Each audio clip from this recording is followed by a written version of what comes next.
And so can you share what is the difference between a law school resume and a professional resume that you might use to apply for a job? So I really think that the main difference is that you don't have an objective. Like we aren't looking for an objective, generally speaking, on a law school resume because you're submitting it as part of your law school application. So we kind of can figure that out. The other risk that I have found is that many applicants, when they keep the objective on the resume they were using for professional purposes, they often forget to change it.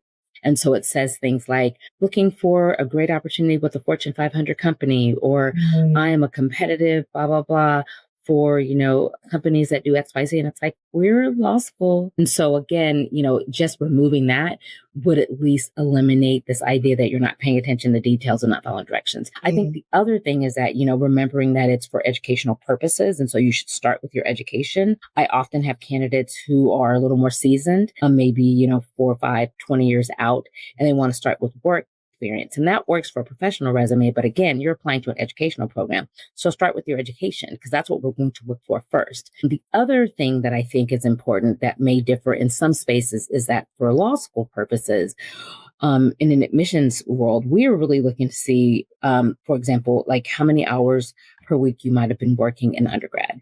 And so for the student who has that 2.8, in history, and they also then on the resume note that from their sophomore year through their senior year, they were working 25 hours a week plus to keep themselves in school and to feed themselves, that will look a little different than the person who had a 2.8 in poli-sci who basically was only in a sorority. Right? Like those are very different things. And so telling us that you were working and that may have impacted your grade, I think is really, really grades are, really important.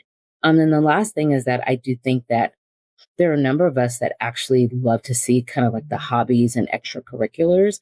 I think that sometimes people forget to include those things because, again, we're trying to build a class. We're not robots. And so we want to build a community. And so we want to know, who plays the piano, who has a real estate license, who, is a snowboarder or is a member of the College Republicans or College Independents, or who has, done campaign work for their local superintendent, or who has started an organization that, feeds, the animals of those that are unhoused. I mean, we want to know other things about you.